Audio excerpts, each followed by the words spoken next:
y le querían hablar.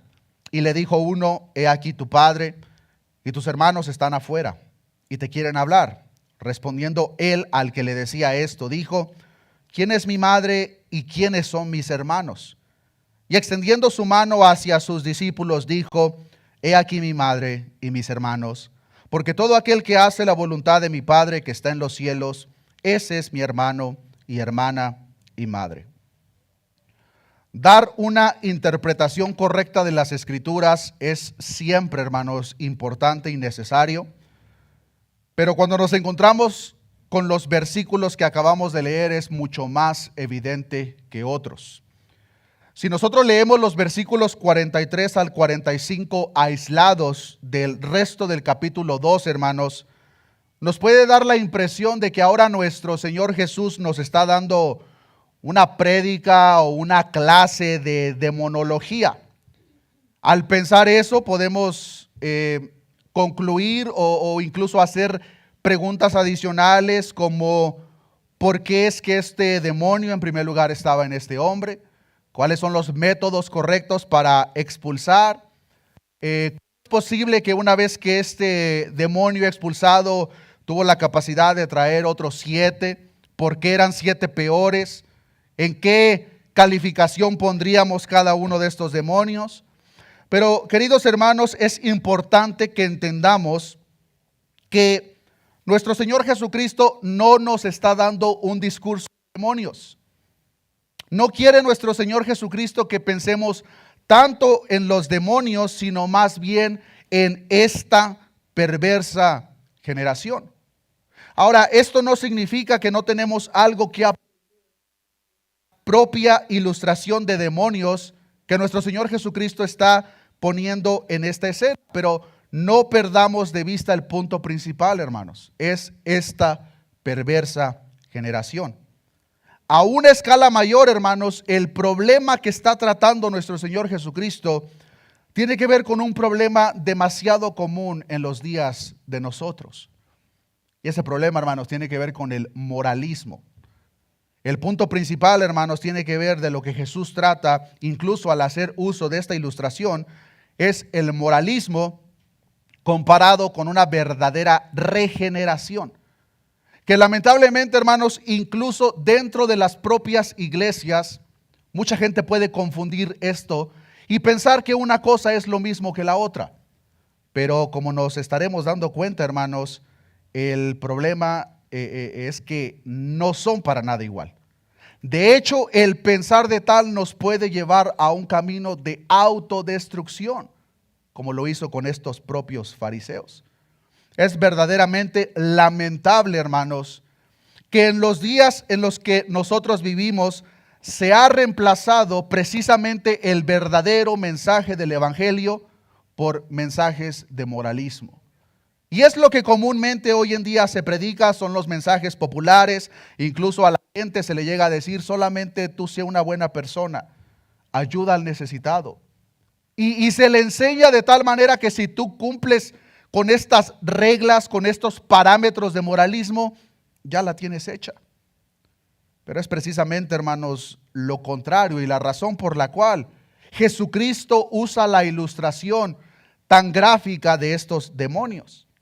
En primer lugar, hermanos, veamos la ilustración del espíritu inmundo. Vamos a aprender acerca de sus verdades dentro de la misma ilustración, porque como ya lo mencioné, tiene verdades dentro de la misma ilustración, pero posteriormente vamos a entrar al panorama más amplio. Regresemos a Mateo capítulo 12, versículo 43. Dice la palabra de nuestro Dios: cuando el espíritu inmundo sale del hombre, anda por lugares secos, buscando reposo, y no lo halla. Entonces dice: volveré a mi casa de donde salí, y cuando llega la halla desocupada, barrida y adornada. Mucha atención, versículo 45. Entonces va y toma consigo otros 7 espíritus peores que él, y entrados moran ahí, y el postrer estado de aquel hombre viene a ser peor que el primero. El personaje principal de esta ilustración es un demonio. Este demonio, como nos relata, ha vivido no se nos dice por cuánto tiempo, pero ha estado ocupando el cuerpo de un hombre. De tal hombre, de la misma manera, no se nos provee detalle. Pero ya hemos aprendido, hermanos, especialmente en el capítulo 8 de Mateo, que los demonios tienen la capacidad, la habilidad de habitar los cuerpos de las personas específicamente incrédulas. La palabra de Dios nos enseña que es imposible que los demonios lleguen a ocupar el cuerpo de un creyente, pues el momento que una persona cree, como nos enseña la palabra de Dios en las diversas escrituras, hemos sido sellados, habitados por el Espíritu Santo, y esta marca, esta estancia es permanente. Una vez que el Espíritu Santo lleva a cabo esa obra, no es algo temporal. No es como si al mes o a la semana va a salir y volver a dejar el cuerpo vacío. No, es una obra permanente. Pero como ya lo hemos aprendido, hermanos, en el caso de los impíos, los demonios tienen la capacidad de habitar sus cuerpos. La manera en que el daño se manifiesta en estos cuerpos habitados por demonios es verdaderamente diverso, como lo aprendimos en el mismo capítulo 8. En el caso de algunas personas, nos enseña la palabra de Dios que la persona endemoniada se golpeaba con una piedra. El demonio hacía que la persona estuviera desnuda. El mismo demonio hacía que esa persona viviera en los sepulcros, lo avergonzaba. Hemos aprendido de aquel endemoniado que causaba que el demonio le causaba en su cuerpo que estuviese sordo y ciego. No podía llevar a cabo, no tenía el privilegio de algo tan glorioso que nosotros muchas veces pasamos como algo menor, el poder ver. Este demonio causaba que esta persona estuviese ciega. En el caso de este hombre, hermanos, no se nos da el detalle de qué mal efecto tenía el demonio en esta persona, pero podemos decir de una manera con certeza, hermanos, de que era algo verdaderamente malo. Incluso la palabra, al dar la ilustración que cuando llegan los 7 demonios peores, el estado de esa persona viene a ser peor. Es decir, su primer estado no fue algo agradable, era algo malo, pero cuando regresó con los 7 espíritus, el estado de este hombre fue peor. La palabra también nos enseña que cuando el demonio sale del cuerpo de este hombre, no se nos dice por qué salió, posiblemente fue expulsado, no lo sabemos, pero una vez que sale del cuerpo, anda por lugares secos buscando reposo y no lo halla. El hecho de que este demonio anda buscando reposo después de habitar en este hombre nos da a entender un estado de desolación, devastación o incomodidad extrema para el propio demonio. En el mismo relato de Mateo capítulo 8 podemos ver que cuando se encuentran a Jesús inmediatamente se arrodillan porque reconocen quién es la persona que estaba delante de ellos y les dicen: ¿has venido a atormentarnos antes de tiempo? Pero después le hacen una petición muy peculiar a nuestro Señor. ¿Cuál fue esa petición? Permítenos entrar en esos cerdos. Los demonios prefirieron habitar los cuerpos de estos animales inmundos para el pueblo judío en vez de estar en lugares secos. Los demonios pueden tener un mayor éxito, pueden manifestar sus naturalezas diabólicas cuando operan o obran a través de diferentes cuerpos, cosa que no podrían hacer a través de la materia inanimada. Tienen mayor éxito y pueden manifestar mucho más su naturaleza diabólica cuando ocupan estos cuerpos. En la ilustración de nuestro Señor Jesús que presenta, nos enseña que una vez que este demonio sale, no encuentra reposo. Y el demonio se dice a sí mismo, entonces dice: volveré a mi casa de donde salí. Notemos que este demonio ya consideraba a aquel hombre su casa. De la misma forma, mis hermanos, que nuestro cuerpo es la casa del Espíritu Santo, este demonio ya consideraba a aquel hombre su casa. Y el pensar de este demonio, hermanos, no estaba tan equivocado, porque la palabra nos muestra que este demonio volvió a entrar de una manera extremadamente fácil. No hubo ningún tipo de resistencia. No estaba del todo equivocado el demonio al decir: voy a regresar a mi casa. Pero dice la palabra de Dios que cuando regresa el demonio, encuentra esta casa desocupada, barrida y adornada. Este hombre que estuvo endemoniado por un tiempo, posiblemente o seguramente este demonio le generó un desastre en su propia vida, Pero el momento que el demonio sale del cuerpo de este hombre es como si todo se comenzó a arreglar. Comenzó a arreglar su vida, a adornar su vida. Todo estaba aparentemente bien. Regresa el demonio y encuentra a este hombre, o su casa la encuentra barrida, la encuentra limpia y la encuentra ordenada. Suponiendo que los síntomas de este hombre endemoniado eran similares a los que encontramos en el capítulo 8, este hombre posiblemente se golpeaba con piedras teniendo al demonio dentro de sí. Pero cuando llega el demonio no llega solo, viene con otros 7 demonios peores que él. Nos podemos imaginar cuál es el resultado en el cuerpo de este hombre. Llega este demonio, le encuentra barrida, limpia, desocupada, y ahora llama a 7 espíritus o toma 7 espíritus y nos da el detalle específico: peores que él, eran peores demonios que el original. Dice el versículo 45, entonces va y toma consigo otros 7 espíritus peores que él, y entrados moran ahí. Y el postrer estado de aquel hombre viene a ser peor que el primero. Suponiendo que el estado de este hombre era algo devastador, posiblemente vergonzoso, si le hacía que estuviese desnudo, que se golpease con un demonio, el momento que son 8, el efecto fue mucho más devastador para esta persona. Ahora, la enseñanza dentro de esta misma ilustración, hermanos, es que es verdaderamente peligroso o contraproducente expulsar a un demonio en una persona que no sea con el propio evangelio de nuestro Señor Jesucristo. ¿Por qué? Suponiendo, hermanos, que hay una persona hoy en día que tiene un demonio y a esa persona se le expulsa el demonio, pero esa persona continúa con su rebeldía en contra de Cristo y en contra de su evangelio. ¿Qué es lo que va a pasar con esa persona? Queda una casa barrida, limpia, pero vacía. Y está propensa a que el demonio, viendo la ilustración, regrese con otros 7 espíritus peores y vengan a habitar a ese mismo hombre, de tal manera que el estado de esa persona va a ser peor. Al nosotros entender esto, hermanos, si tenemos amor por tales personas, no haríamos tal cosa. ¿Por qué? Porque sabemos que si esa persona no cree el evangelio de nuestro Señor Jesucristo, está propensa a quedar en un estado peor. Es por eso que el método correcto, si se llevase esta obra a cabo, hermanos, es a través del evangelio.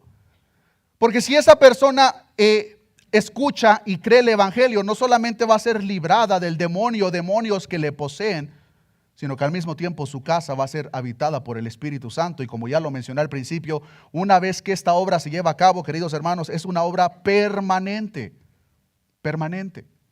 Esa es la propia ilustración o la enseñanza que podemos ver dentro de la ilustración, hermanos. Pero recordemos, no es el propósito de Jesús, hermanos, enseñarnos acerca de demonios. No es el punto principal de esta escena. Es por eso que al final del versículo 45 dice: así también acontecerá a esta mala generación. Aquí se encuentra un símil, la semejanza de una cosa con la otra. Entonces va, toma consigo otros 7 espíritus peores que él, y entrados moran ahí. El postrer estado de aquel hombre viene a ser peor que el primero. Así también acontecerá a esta mala generación. El punto principal de la enseñanza no es los demonios, es esta mala generación. Ahora pregunta, ¿cuál es la mala generación? No perdamos de vista el contexto de lo que hemos estado aprendiendo las últimas semanas, hermanos. Y es por eso tan importante, hermanos, si tienen la oportunidad, vengan a la clase de hermenéutica para no cometer errores de interpretación, de tal manera que tomamos estos versículos y queremos hacer un curso de cómo expulsar demonios. Porque, hermanos, ese no es el punto. Y lo podemos perder de vista si no le damos una interpretación correcta. Jesús les dice: así también acontecerá a esta mala generación. ¿Cuál es la mala generación? Los fariseos religiosos.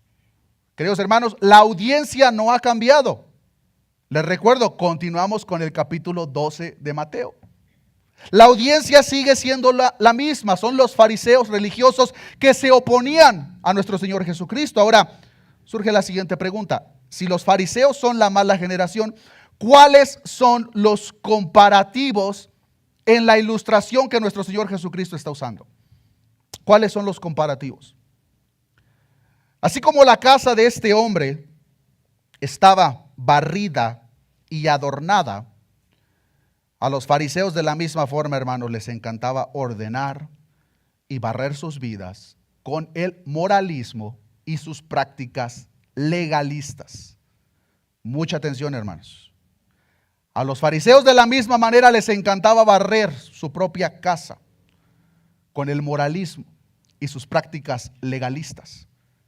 Y hoy en día podemos ver eso. Bueno, pero ¿qué tiene de malo? En unos minutos vamos a ver lo peligroso de esto, hermanos. Pero antes de pasar para ese punto, les quiero compartir el comentario de Neil que dice al respecto. Israel había tenido un poco de éxito en su meta de deshacerse de las manchas más negras de su pasado.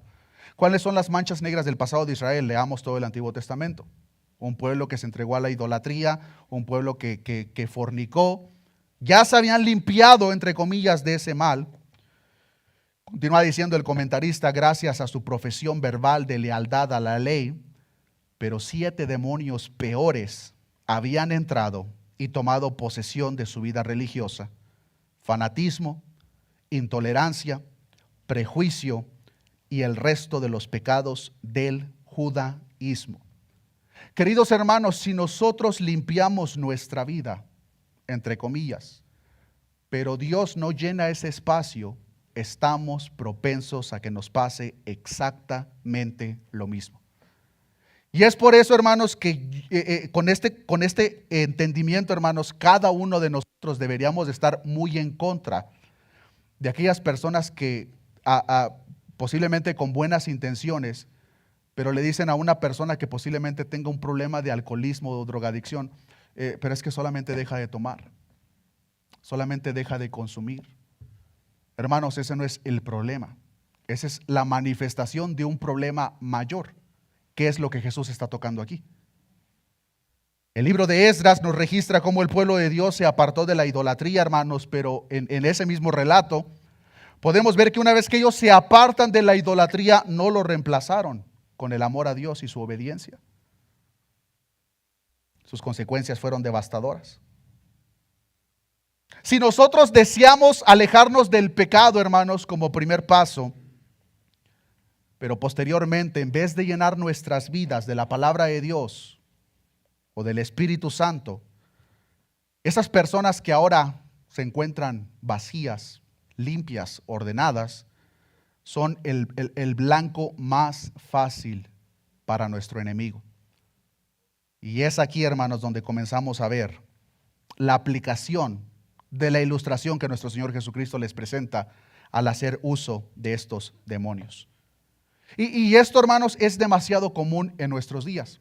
Hay muchas razones, hermanos, por lo cual la gente quiere barrer su vida. Regresando a la ilustración. Si tomamos, por ejemplo, hermanos, una persona que tenga problemas de alcoholismo o drogadicción. Una persona en ese estado, hermanos, puede intentar barrer o limpiar su vida por muchas razones. Una de ellas puede que sea por tener miedo a terminar en la cárcel. ¿Cuántas personas no han terminado en la cárcel por andar manejando bajo la influencia? Puede que el temor a terminar en la cárcel les incite a parar de hacer ese mal a su propio cuerpo. Puede que ellos sean incitados a dejar ese tipo de vicios por ver el efecto que tiene en su propio cuerpo. Puede que lo hagan porque están perdiendo su propia familia y que por amor a su familia intenten dejar ese tipo de adicciones. Pero, queridos hermanos, esa limpieza por sí misma, por profunda que nosotros lo podamos ver en lo exterior, no sirve de nada si no es reemplazada con un cambio verdaderamente permanente. Y lo que comúnmente pasa es de que personas que llevan a cabo este tipo de limpieza, pero al no ser llenos de un cambio transformador que solo Cristo puede llevar a cabo, el estado de esa persona va a ser peor. Hermanos, estoy seguro que muchos de nosotros conocemos a personas que han intentado dejar algún tipo de estos males, algún vicio. Y posiblemente lo hacen por alguna de las razones que acabo de mencionar. Pero cuando esas personas vuelven a caer, caen cada vez más y más profundo. Cada vez más profundo. Y nosotros hasta podemos pensar, bueno, yo pensé que esa persona ya no podía caer más bajo, pero resulta que cuando vuelve a caer, cae cada vez más y más profundo. La ilustración de Jesús es cuando sale el espíritu inmundo, regresa, ve a la casa ordenada vacía, no va a regresar sola. Va a tomar a 7 espíritus, 7 demonios peores, van a venir y ahora el postrer estado de esa persona va a ser peor. Con esta información en mente podemos decir, hermanos, con convicción, que lo único que puede traer un cambio permanente en la vida de una persona es una regeneración. ¿Y quién es la única persona que puede llevar a cabo esa obra en la vida de nosotros? Solamente Cristo, hermanos. Es precisamente a lo que se refería el apóstol Pablo cuando dice en la segunda carta a los Corintios, capítulo 5, versículo 17, de modo que si alguno está en Cristo, nueva criatura es. No está hablando de una reforma, no está hablando que esa persona hizo una barridita, no está hablando, es una criatura completamente nueva. Nueva criatura es, las cosas viejas pasaron, he aquí, todas son hechas nuevas. Este cambio, queridos hermanos, solo lo puede llevar Cristo en la vida de las personas. ¿Cuál es el problema? Queridos hermanos, las personas que están más opuestas al evangelio son las personas que más moralmente justas se creen en su corazón. Y estoy seguro que usted, si ha compartido la palabra de Dios, ha experimentado eso. Pero ahorita vamos a entrar en más detalles.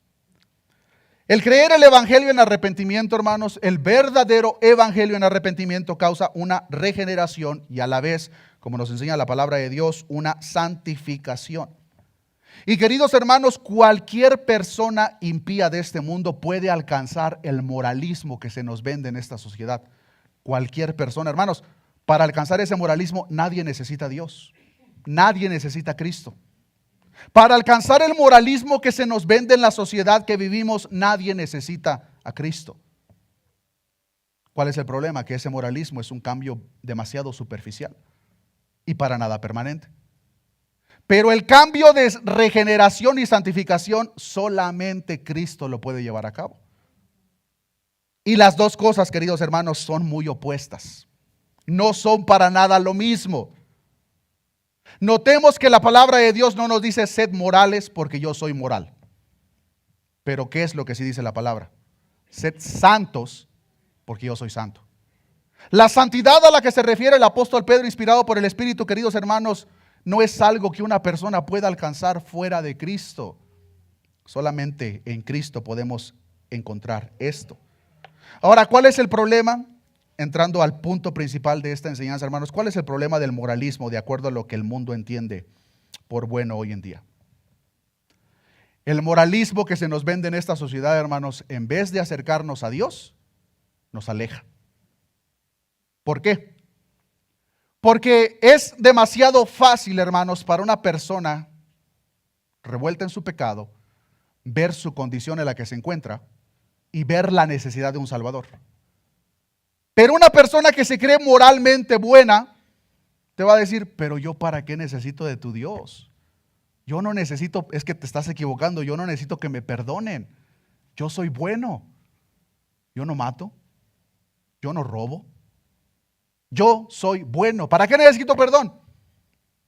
El moralismo que el mundo nos vende, queridos hermanos, en vez de acercar a Dios, nos aleja. Y ahora, ¿cuál es la verdad bíblica en este tipo de pensamiento?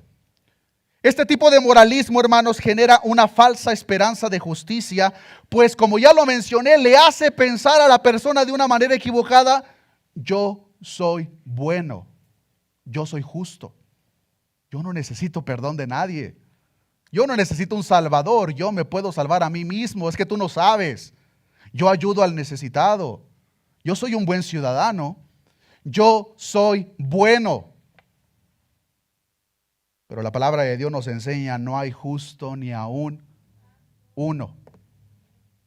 No hay quien entienda, no hay quien busque a Dios. Todos se desviaron, a unas se hicieron inútiles. No hay quien haga lo bueno, no hay ni siquiera uno. ¿Cuál es el problema, hermanos? El problema de las personas que tienen ese tipo de pensamiento es que quieren juzgar su moral de acuerdo a su propio precepto de lo que es bueno y lo que es malo. Pero el momento que nosotros hacemos la prueba a la luz de la ley que verdaderamente importa, nos damos cuenta lo corto que nos quedamos cada uno de nosotros. Y no hay persona en la faz de la tierra que pueda pasar la prueba, hermanos. El momento que lo ponemos, su vida, por muy justa que él o ella crea que sea, delante de la ley de Dios. Y queridos hermanos, el punto correcto, la manera correcta de presentar el evangelio es precisamente por ahí. Como ya lo hemos compartido previamente, hermanos, ¿de qué le sirven las buenas noticias a una persona que en primer lugar no entiende las malas noticias? Pongámonos a pensar, hermanos, en una persona que tiene este precepto de sí mismo, que es justo, que es bueno, que no hace nada malo. Y yo vengo a presentarle el evangelio barato que se vende hoy en día. Dios tiene un gran propósito para tu vida. Esa persona orgullosa ahora ya le inflé más el orgullo. Ah, qué bueno. Y no, qué bueno soy. No, entonces soy mejor de lo que pensaba. Es el problema, hermanos, de vender el evangelio barato, antibíblico. El evangelio correcto primero te va a mostrar la condición en la que nos encontramos. Porque el momento que entendemos eso, nos damos cuenta, estoy perdido. Entonces vienen las buenas nuevas, pero hay un Salvador que ofrece salvación y vida eterna. Lo único que espera es que tú te arrepientas de tus pecados y creas en Él. Hay un folletito, hermanos. Nuestro hermano Javier y nuestra hermana Patti van a estar muy familiarizados con este folletito, pero es este, que es en parte el que usan ellos en la labor que se lleva a cabo en el evangelismo. Y la pregunta es muy simple. ¿Es usted una buena persona? La mayoría de las personas, hermanos, que viven este tipo de vida moralista, su respuesta va a decir, sí, yo soy una buena persona. Pero regresando al punto, hermanos, cuando hacemos esa prueba de qué tan bueno eres a la luz de la palabra, a la luz de la ley de Dios, nos damos cuenta que estamos perdidos. Perdidos, hermanos. Y en esta ilustración solamente tiene algunos ejemplos. Y la primera pregunta que presenta en esta prueba es, y les voy a pedir que por favor me ayuden a dar respuesta, ¿cómo se le llama a alguien que miente? Mentiroso. Ahora levante la mano a la persona que no ha mentido. A ver.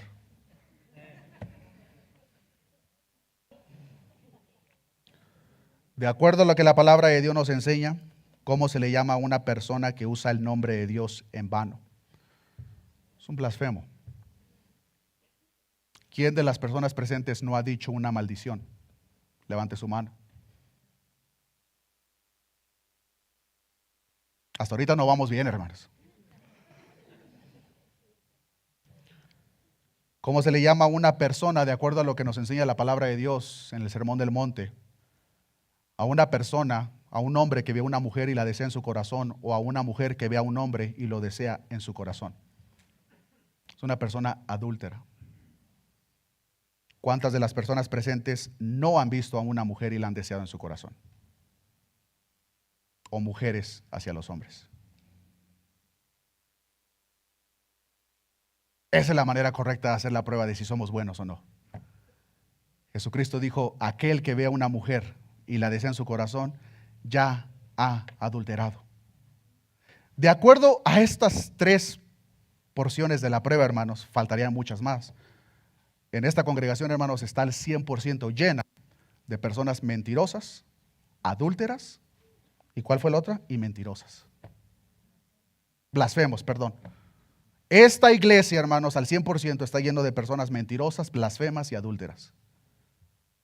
Ahora, si somos culpables y nos presentamos delante del juez, hermanos, no pensemos que el juez de jueces va a ser un juez de nuestros países corruptos, que le podemos pasar un cheque y nos va a declarar, eres libre. El juez de jueces, dice la palabra de Dios, que no tendrá por inocente al culpable. ¿Podemos ver, hermanos, cómo el sistema de moralistas se cae por sí solo? Pero La buena noticia ahí es que Cristo ofrece perdón, no limpiando nuestra deuda nomás por sí, sino más bien Él recibiendo el pago de la ira que tú y yo merecíamos. Ahora, ¿cuál es el problema, queridos hermanos? Que los fariseos a los cuales Jesús les está hablando, ellos les encantaba regocijarse en sus obras moralistas. Según ellos, habían apartado de la idolatría. Ellos continuaban siguiendo la lista de preceptos de acuerdo a la ley y su mala interpretación, de tal manera que cuando llega el Mesías prometido, ellos dicen: no, yo no necesito ningún Salvador. El postrer estado de ese hombre vino a ser peor. El moralismo, queridos hermanos, no nos acerca a Dios, nos aparta. Cuando nuestro enfoque es el moralismo, nos volvemos ciegos al verdadero problema. No te preocupes, solo deja de hacer el mal, solo ayuda al necesitado, solo cumple con estas reglas. Al alcohólico se le puede decir: solo deja de tomar. Al adicto se le puede decir: solo deja de usar. Al adúltero se le puede decir: solo deja de engañar a tu esposa. Pero queridos hermanos, lo que esas personas necesitan, no necesita dejar de tomar, no necesita dejar de usar.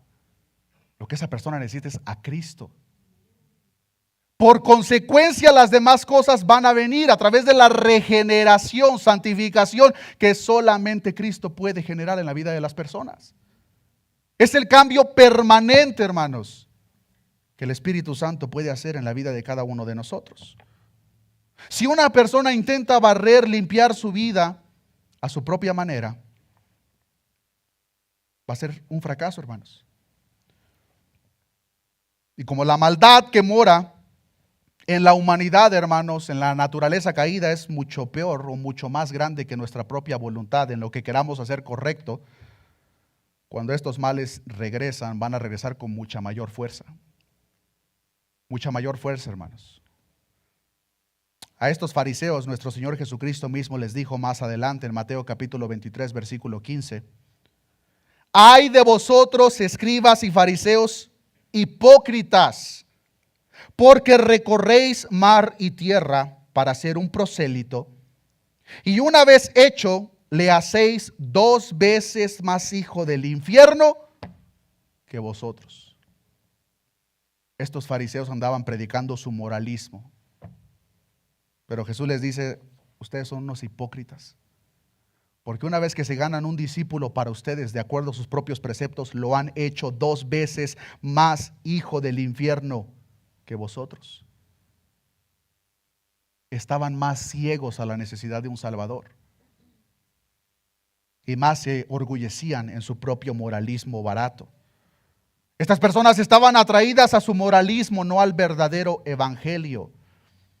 Y queridos hermanos, incluso podemos ver cómo yo puedo usar la misma Biblia para dar un mensaje incorrecto de moralismo.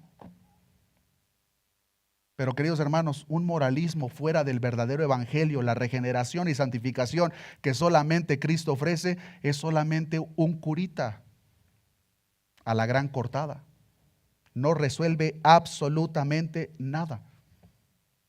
Y es por eso, hermanos, como lo mencionaba al principio, que es mucho más fácil, hermanos, que una persona entienda, acepte y se arrepienta de sus pecados al escuchar el evangelio. Una persona que está verdaderamente consciente de su pecado, a una persona que se cree que es justa y que es buena. Porque cuando nosotros les presentamos este tipo de mensaje, van a decir: no, es que tú te equivocas, yo no robo, yo no mato. Hacen una prueba de lo que es bueno y malo de acuerdo a su propio comportamiento, no de acuerdo a la ley de Dios.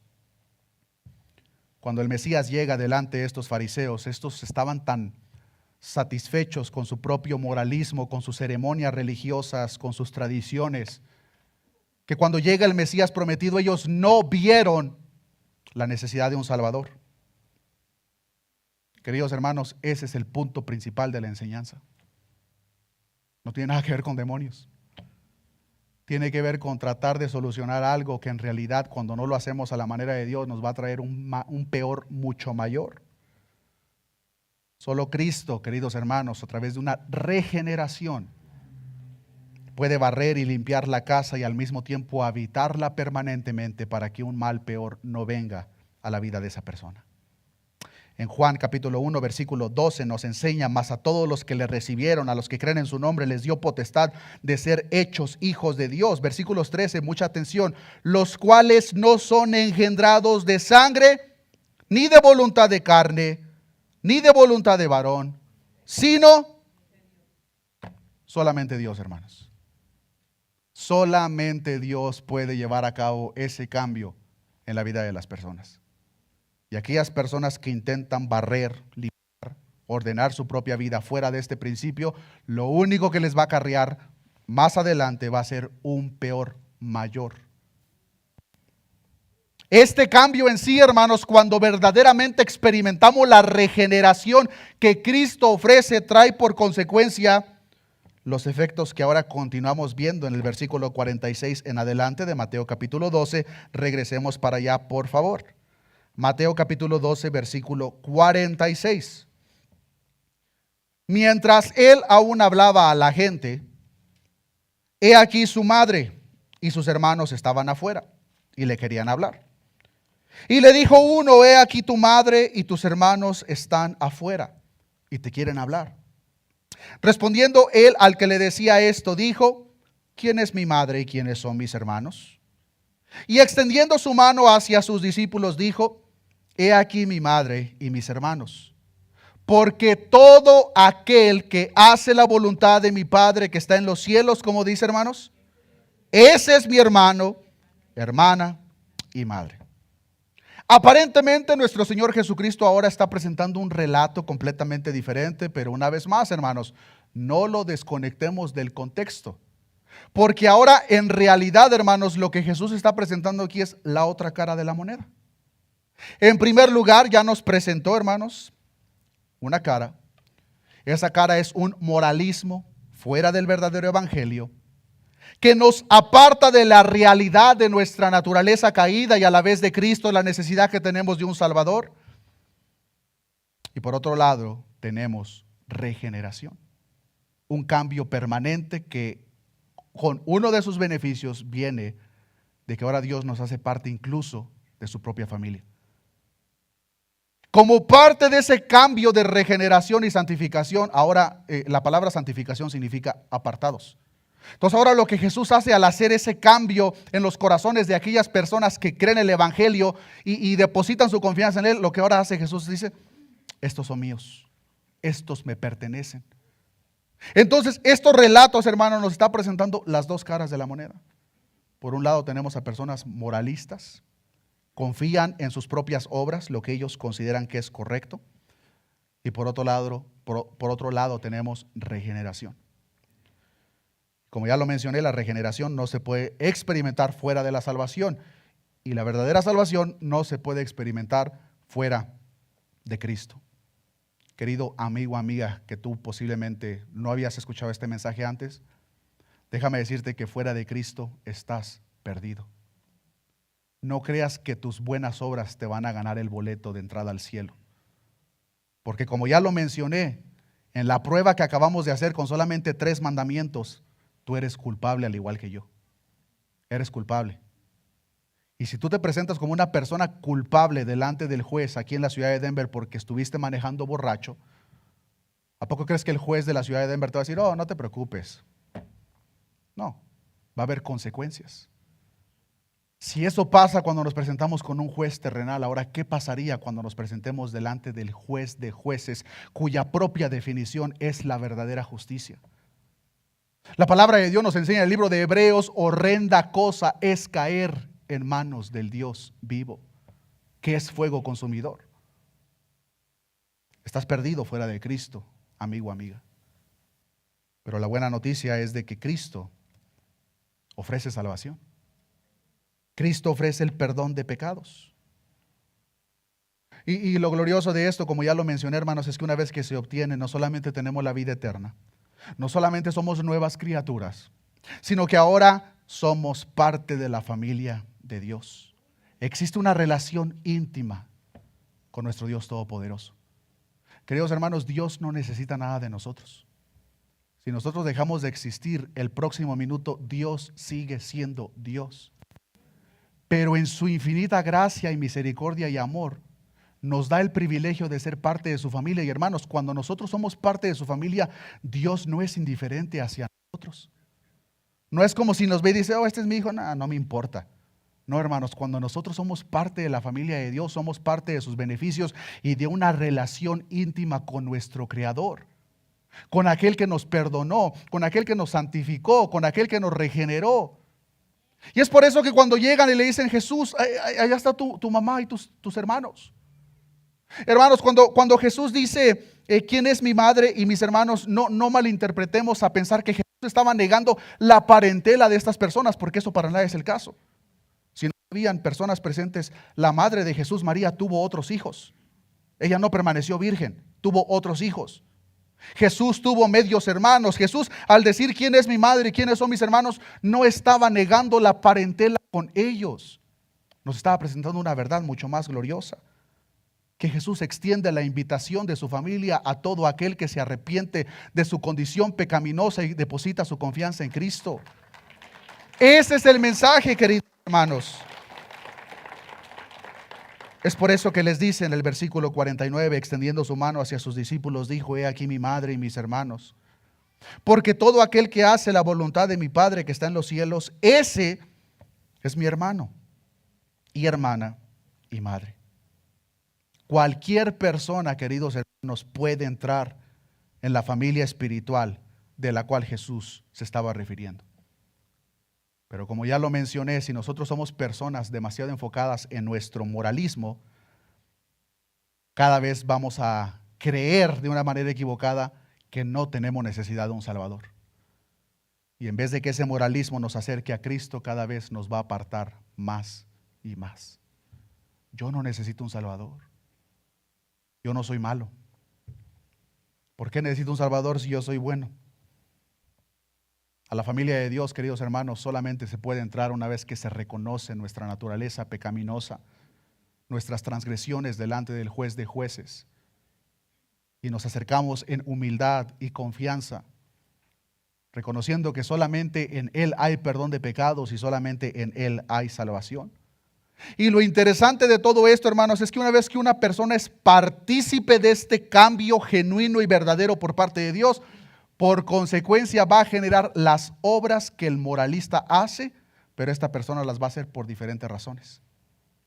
El moralista las va a hacer porque va a decir, no, es que yo me voy a ganar el cielo así, yo soy bueno. El Hijo de Dios las hace porque está dentro de su nueva naturaleza como nueva criatura. Es por eso, queridos hermanos, que es verdaderamente erróneo el pensar que una persona es cristiana pero vive como el mundo. Es imposible, hermanos. ¿Cómo yo puedo decir que soy una nueva criatura en Cristo y me sigo comportando igual como antes? Soy la persona más engañada del mundo si yo creo eso, hermanos. Aquel que Dios verdaderamente toma, perdona y transforma, téngalo por seguro que lo va a continuar santificando de tal manera que las obras que el mundo imita en su moralismo, el hijo o hija de Dios, las va a hacer por las razones correctas de justicia.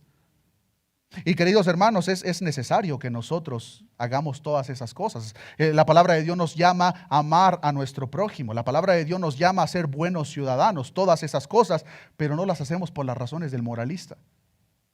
Los hacemos por las razones de nuestra nueva identidad y porque para eso Cristo nos ha llamado, como nos enseña la palabra de Dios en Efesios capítulo 2, versículo 10. Ese es el propósito de esta ilustración, ese es el propósito de esta enseñanza, hermanos. No tiene nada que ver con demonios. Aunque como ya lo mencioné, hay una enseñanza de demonios dentro de la misma explicación, pero el punto principal, el panorama más amplio es esta perversa generación. Queridos hermanos, esa perversa generación de aquel entonces está presente hoy en día también. ¿Y cuál es la aplicación para nosotros, querido hermano, hermana? Cuando tú tengas la oportunidad de presentar el evangelio, no presentes un mensaje moralista barato. Porque eso en vez de que traiga una oportunidad de salvación a las personas, las va a apartar más de Cristo.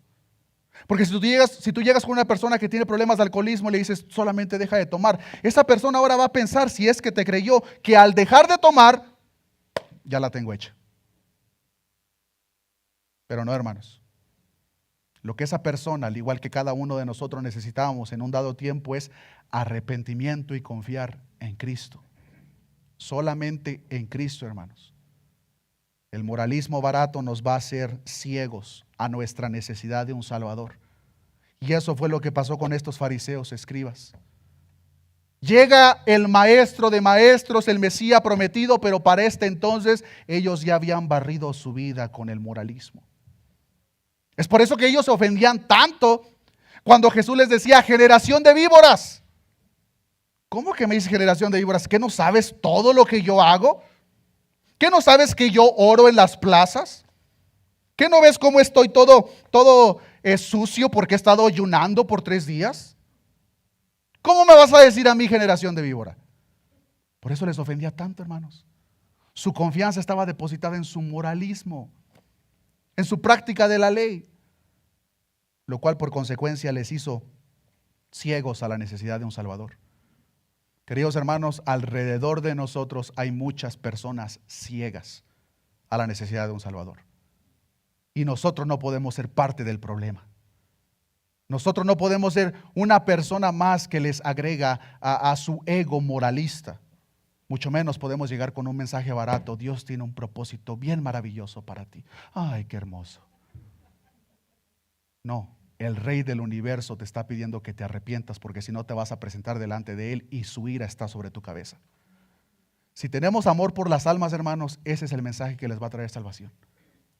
Usted se imagina, hermanos, una persona que está a punto de morir en 2 meses y se va al médico, y el médico, en vez de decirle te vas a morir en 2 meses a no ser que te tomes este medicamento, y el doctor, por ser buena onda, le dice, oh, no te preocupes, no, tú eres una muy buena persona, tómate esta coca.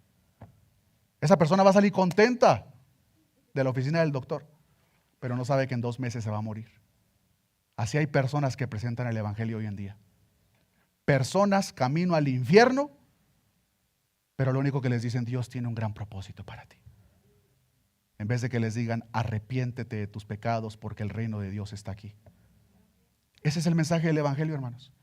Ese es el mensaje de lo que Cristo le estaba diciendo a estos fariseos que estaban ciegos. Ellos no podían ver. Ellos se creían lo suficientemente buenos para ganarse el cielo. Y la ilustración, tal como lo acabamos de ver, Jesús les dice en esta ilustración que aquel demonio que sale del hombre regresa, pero no va a llegar solo. Va a llegar con 7 demonios peores que él.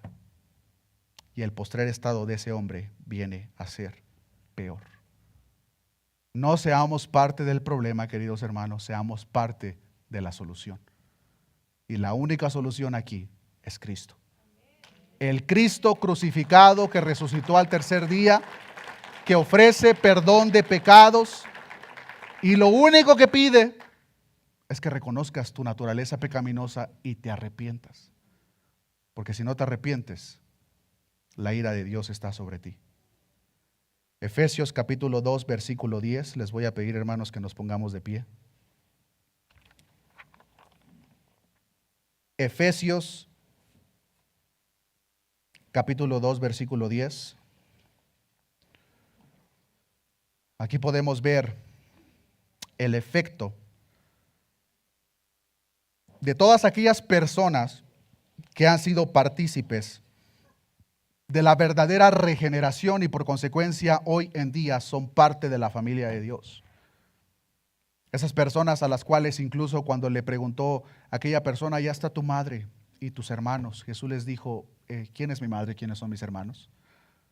Voltea su mirada hacia sus propios discípulos y le dice, todo aquel que hace la voluntad de mi Padre, ese es mi hermano, mi hermana y mi madre. Si nosotros hemos creído el verdadero evangelio, nos hemos arrepentido, somos parte de esa familia, hermanos.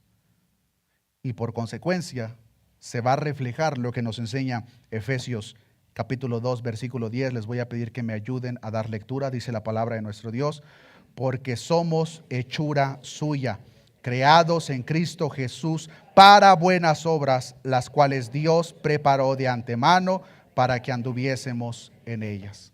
No hacemos buenas obras para ganarnos la salvación. Hacemos buenas obras a consecuencia de nuestra salvación, a consecuencia de lo que Dios hizo y continúa haciendo en la vida de cada uno de nosotros hasta aquel día glorioso, queridos hermanos, que cada uno de nosotros nos presentemos delante de su presencia. Y espero verdaderamente, queridos hermanos, en el amor en Cristo, que cada uno de nosotros presentes no nos llevemos una gran sorpresa en aquel día por poner nuestra confianza en un moralismo barato, pero que cada uno de nosotros entendamos verdaderamente la necesidad de un Salvador por nuestra naturaleza caída y pecaminosa, y que en aquel día glorioso podamos escuchar las palabras maravillosas del Maestro, Rey de Reyes, que dice: bien, buen siervo fiel, en lo poco fuiste fiel, sobre mucho te pondré, entra en el gozo de tu Señor. Oremos a nuestro Dios. Padre, gracias te damos en esta mañana, Señor, por tu palabra que penetra hasta lo más interno de nosotros, Señor, que nos muestra la condición en la que verdaderamente nos encontramos y nos encontrábamos, Señor, personas muertas en sus delitos y pecados, personas que no pueden ofrecerte nada, Señor, que vaya a ser válido para poder tener una entrada al reino de los cielos, Señor. Personas que han reconocido su naturaleza pecaminosa y a la vez la gran necesidad de un Salvador. Señor, líbranos de ese moralismo barato del cual los mismos fariseos fueron partícipes, de tal manera que cuando llegó el Mesías prometido estaban tan ciegos en su propio moralismo que no vieron la necesidad de un Salvador. Tu palabra nos enseña que su estado postrer fue peor que el primero. Señor, líbranos de ser ese tipo de personas, Señor, de depositar nuestra confianza en nuestras obras, sino ayúdanos a depositar nuestra confianza solamente y plenamente en Cristo, pues en Cristo hay salvación, en Cristo hay perdón de pecados.